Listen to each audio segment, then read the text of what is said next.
senhores telespectadores, vamos hoje falar sobre uma das figuras mais discutidas, mais polémicas da história de Portugal na Idade Moderna. Vamos falar sobre o Marquês de Pombal. Eu acho que ainda hoje uma grande parte dos portugueses é a favor do Pombal. Outra parte, também muito importante, é contra o Pombal. Bom, e tanta razão têm uns como outras. Pombal é uma grande figura da história nacional e nós não podemos ser nem a favor nem contra. O que temos é que compreender a obra do Pombal, que é uma obra realmente importante. Eu penso que é uma tentativa que no seu conjunto segurou, mas que não deixa de ser muito notável. O Pombal nasce, isto é muito importante, em que ano nasce Pombal? Nasce em 1699, reparem, 99. Nasce quando está a acabar o século XVII. Portanto, é ainda bem um homem do antigamente. Do século XVII para o século XVIII há uma grande diferença. Ele ainda tem um pé no século XVII. 99 é um ano importante, porque é um ano em que começam a chegar a Portugal as naus atulhadas de ouro do Brasil, com os quintos do Brasil. Eu sei que os brasileiros hoje falam muito nisso, de a gente trouxe o ouro e tal. Olhem, trazíamos os quintos. O quinto, como sabem, uma quinta parte é 20%. Portanto, eles do ouro que lá tinham pagavam 20% ao Estado. Mesmo assim, era uma quantidade que permitia o Estado ter muito dinheiro. E o Pombal entra na vida exatamente nessa fase. Governo del Rei Dom João V, construções magníficas, aquela espantosa construção de Mafra, o aqueduto das Águas Livres, o luxo esplendoroso daqueles coches em que andavam os príncipes. É um Estado rico, mas é um Estado rico num país pobre. Isto pode acontecer. Pode haver ricos países com pobres Estados e haver ricos Estados com pobres países. Ora, no tempo de Pombal é isto que se passa. O Estado é rico, mas o país é pobre. E o Pombal não faz parte do Estado, faz parte do país. Ele nasceu numa família, enfim, tinha um tio importante, o tio Paulo. O tio Paulo era cônego da Sé. E isto é uma altura em que quem governa o país são os cônegos. O tio Paulo era rico, porque é claro que era cônego, enfim, era de uma família assim de meia nobreza, os Carvalhos. O Pombal nasceu numa casa apalaçada ali na Rua do Século, mas não tinha uma fortuna pessoal. E, portanto, era um homem inteligente, estudioso, passou a vida aqui à procura de uma noiva rica, acabou por casar com uma senhora muito mais velha do que ele, escrevia bem e fez parte da Academia Portuguesa da História. Isto é muito importante, quer dizer, Pombal, quando veio ao governo, já não é um desconhecido, era um homem da Academia da História. E lá conseguiu, devido às influências da família, que lhe dessem uma missão no estrangeiro. Aliás, deram-lhe duas. Ele, primeiro, foi mandado para Londres, como encarregado de negócios, e depois para Viena, também para resolver lá uma questão diplomática. Londres era então uma espécie de capital do comércio marítimo do mundo. Viena era o contrário, era uma capital da monarquia, do poder absoluto, do despotismo. E são essas as duas grandes lições que Pombal aprendeu. O comércio dos ingleses com o despotismo dos austríacos.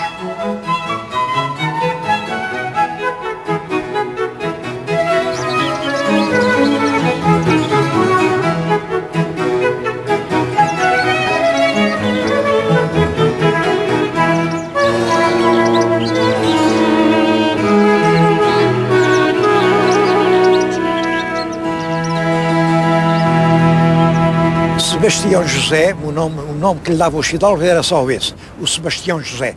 O nome era completo, Sebastião José de Carvalho e Melo. Regressa a Portugal em 1600 1749. Este ano também é importante. Ele volta de Viena, é um diplomata, enfim, cumpriu bem as suas missões, é um diplomata experiente e vem casado de Viena com uma senhora austríaca, uma condessa, portanto, uma mulher da mais alta nobreza austríaca, uma mulher que não era rica, a condessa de Daun, mas que era austríaca e falava, portanto, o alemão, o que era muito importante aqui em Portugal, porque na corte, realmente a rainha também falava o alemão. Ele volta em 49, não arranja logo uma colocação, mas em 1750, morre o velho rei Dom João V. O rei já não governava nada, coitado, o rei tinha uma saúde muito má, tinha um governo muito mau, o país andava um bocado, andava por si. Isto era um país sem rei nem roque, isto é que é a verdade. Bom, e quem sucede ao rei Dom João V é um filho, Dom José, que nós conhecemos muito mal o que fazia o Dom José, porque o Dom José fechava-se lá no palácio e tal, não aparecia, nunca ninguém o via, e precisava de ministros que governassem em nome dele. Sempre que muda o rei, muda o ministério, naturalmente, e ele é preciso arranjar um ministério novo, arranja novos ministros, e para os estrangeiros, nessa altura a pasta era estrangeiros e guerra, isto é muito engraçado. Reparem, hoje os estrangeiros, o Ministério dos Estrangeiros é o Ministério da Paz, e o Ministério da Guerra, é claro que é o Ministério da Guerra, portanto ninguém vai encarregar o Ministro da Guerra de fazer a política de paz com os outros países do mundo. Mas naquela altura não era assim. As relações com os estrangeiros geralmente era tudo em pé de guerra, tudo em pé de guerra. Isso é muito engraçado porque, olha o Marquês de Pombal, quando Ministro dos Estrangeiros e da Guerra, manda fazer aqui o Salão Nobre, os azulejos que pôs à volta, foi tudo guerra, tudo. Tipos a cortar cabeças, a matar, a deitar abaixo, é uma cena de uma violência espantosa, esses azulejos do Salão Nobre do Marquês de Pombal. Bom, nessa altura não era marquês, mas é chamado ao governo e claro, exerce as suas funções com competência. Era um homem trabalhador, era um homem realmente dedicado à sua função, mas até 55, durante esses primeiros 5 anos, desde 50 a 55, ele não deu muito nas vistas, era um ministro como os outros. Em 55, acontece em Portugal uma coisa terrível, terrível. É o famoso terremoto que arrasou grande parte da cidade de Lisboa no dia 1 de novembro de 1755. O dia 1 de novembro, como sabem, é o dia de Todos os Santos. Portanto, é um dia religioso, dia santo de guarda, em que é obrigatório ir à missa. As pessoas estavam, enfim, quase toda a população de Lisboa estava nos templos a ouvir missa, quando de repente a terra começou a tremer violentamente, muitos edifícios ruíram, muitos, sobretudo na zona da Baixa, aquela zona da Baixa e aquela encosta para o Chiado, tudo aquilo veio abaixo. No rio, uma onda enorme lambeu tudo aquilo e fez muitas vítimas. O pior é que levanta-se uma ventania pavorosa, fogo qualquer pegou, era ali mais ou menos os restauradores, era no Palácio dos Condes, pôs o palácio a arder, o incêndio correndo na direção do rio, queimou completamente toda aquela região, tudo aquilo, restauradores, Rocio, o que hoje é a Rua do Ouro, Rua da Prata, a Rua dos Fanqueiros, tudo aquilo ficou reduzido a cinzas. Isto causou um pavor enorme, porque houve realmente muitas vítimas, centenas ou uns milhares mesmo, de mortos. Fica tudo aterrado, toda a gente que pôde fugiu, até porque se andava a dizer, agora depois deste vem outro, isto é já para a semana, já para o domingo que vem, e toda a gente que tem coche, caleche, corre, foge de Lisboa, olha e vêm para aqui, todos a falar, já viram, em Oeiras, vão para Cascais, vão para Amadora, vão para as Caldas, vão para Almeirim, vão para Palmela, toda a gente foge de Lisboa. Os ministros fogem todos. O rei e a família real fugiram, mas houve um homem que ficou. Ficou serenamente, e há uma história que eu não sei se é verdadeira, se não, mas que quando lhe perguntaram, então e agora? E agora o que é que vamos fazer? Agora, sem capital? E ele, com muita serenidade, terá dito, então agora enterram-se os mortos e trata-se dos vivos. E foi realmente isso que ele fez. Não abandonou a cidade, iniciou imediatamente as obras de segurança, fez avançar os batalhões, ele era o ministro da guerra, era nisso que ele podia mandar, fez avançar os batalhões da província para impedirem a ladroagem de assaltar as ruínas e levar as riquezas que tinham ficado sepultadas, e começa imediatamente a limpeza da cidade, manda demolir os prédios que estavam ainda algumas paredes de pé e manda desenhar o projeto de uma nova Lisboa. Essa imagem do Pombal, desenhando os projetos da cidade nova, da cidade do seu tempo, da cidade geométrica, da cidade sem esquinas nem cotovelos, uma cidade de prédios todos iguais, ali grande, era só para ser o Palácio Real, que não se chegou a construir. As próprias igrejas são da altura dos outros prédios, porque maior que os outros, só a majestade do rei. A Lisboa pombalina reflete perfeitamente esse pensamento de monarquia absoluta, de que é intérprete o futuro Marquês de Pombal. Tudo é igual, só a casa del rei deve tudo dominar. A verdade é que é essa coragem, essa serenidade revelada perante uma catástrofe que lança toda a gente num pânico aflitivo e numa fuga apressada, é isso que faz com que Sebastião José de Carvalho e Melo se revele perante os olhos de Dom José o homem que fazia falta neste país atrasado, neste país onde a administração pública praticamente não se exercia, neste país de frades e de preguiças. E é isso que leva Sebastião José a ser a figura dominante do governo do seu tempo.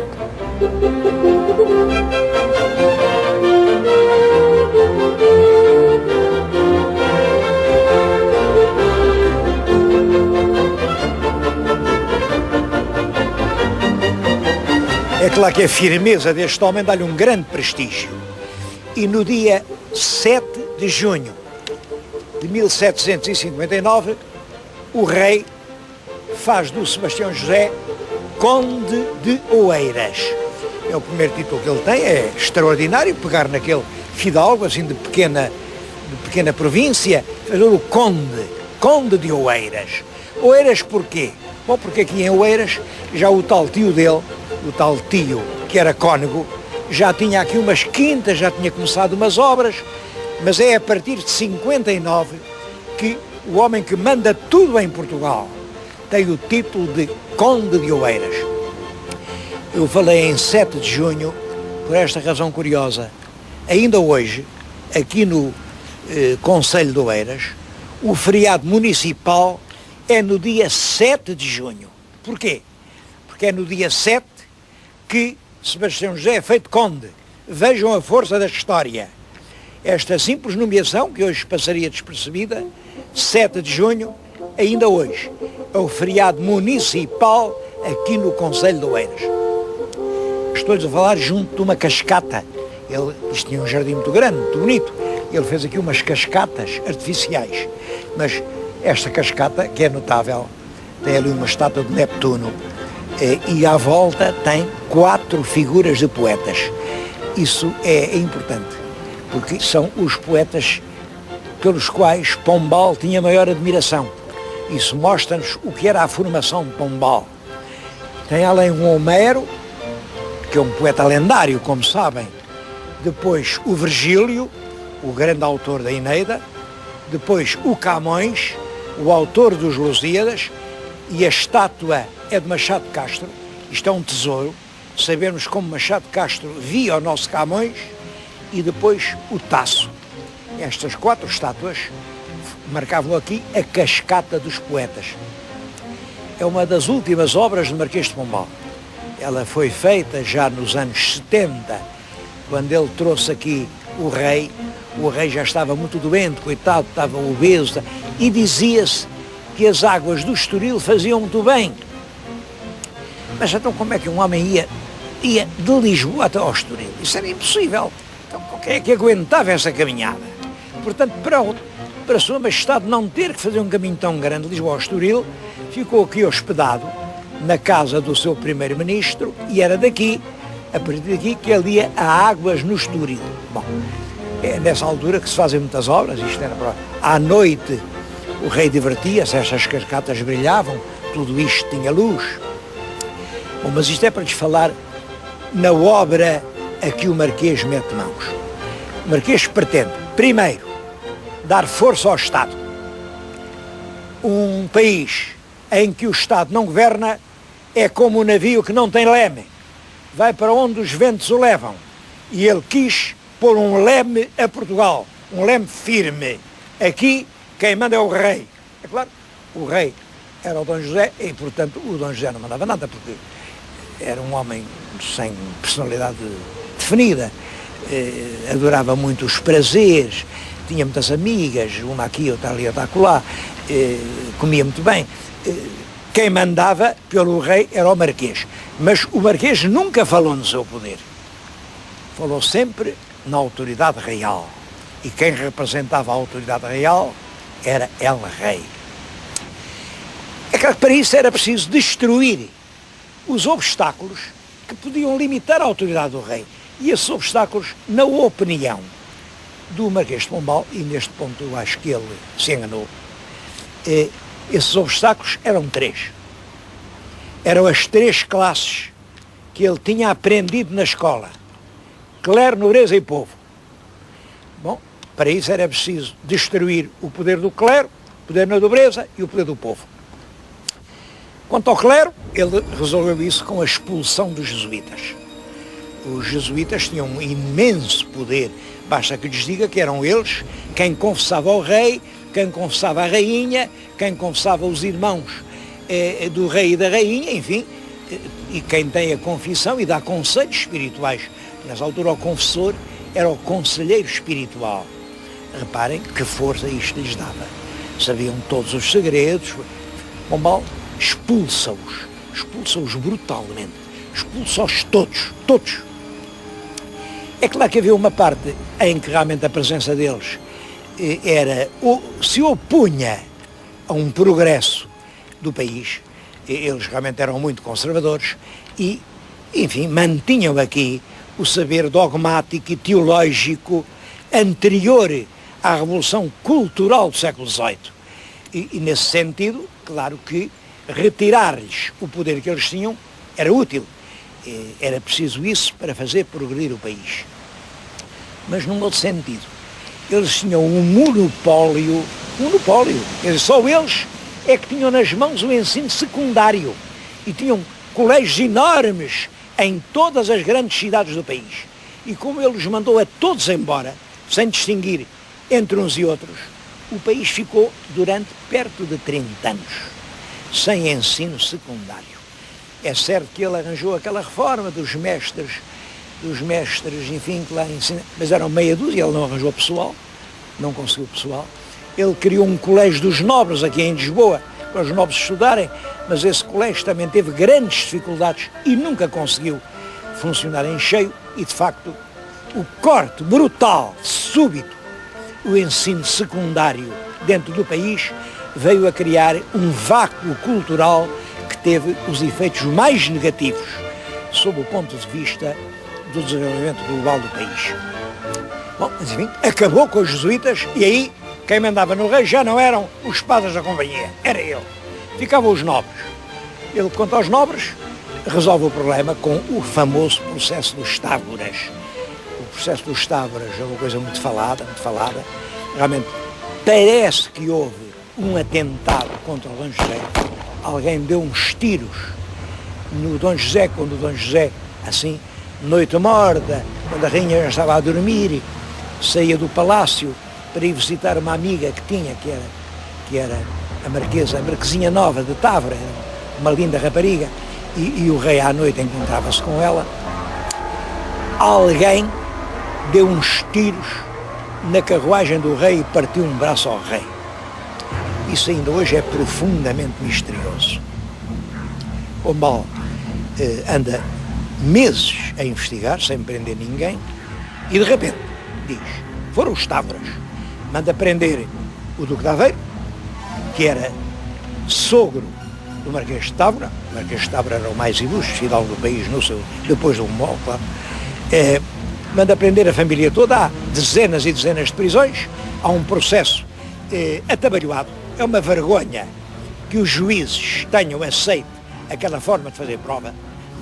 Daquele processo não são só os réus que saem torturados, humilhados e ofendidos, são também os juízes que aceitaram aquela vilíssima maneira de fazer justiça.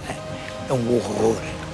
É claro que ali haveria culpados, creio que o Duque de Aveiro estaria culpado, mas havia muitos inocentes.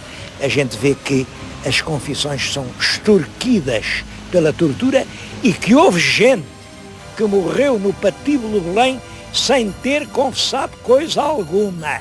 Não confessaram nada. Este Pombal mandou destruir quem quer que bem lhe pareceu. Bom, e essa lição foi uma lição radical. Os nobres não levantaram mais a grimpa em Portugal. A nobreza calou-se, surda, medrosa, nunca mais impediu o poder del rei. Restava ao povo. Devo dizer que nessa altura, esse é que é o erro do Pombal. O povo não era limite nenhum ao poder real. Isso era uma história que contavam clero, nobreza e o povo já não tinha poder nenhum. Apesar disso, ele acreditava que sim, e aproveita uns tumultos do povo do Porto, quando mandaram fechar as tabernas, para mandar enforcar os homens e as mulheres que tinham nas ruelas portuenses gritado contra o encerramento das tabernas. Bom, esse parece-me o ato mais feio de todo o consulado pombalino. Aquela sangueira, aquelas dezenas de enforcados que ele fez entre pobres pessoas do povo do Porto por terem protestado contra o encerramento das tabernas. Seja como for, a partir desse momento já não há impedimento nenhum. Nem clero, nem nobreza, nem povo impedem o poder absoluto de Sua Majestade.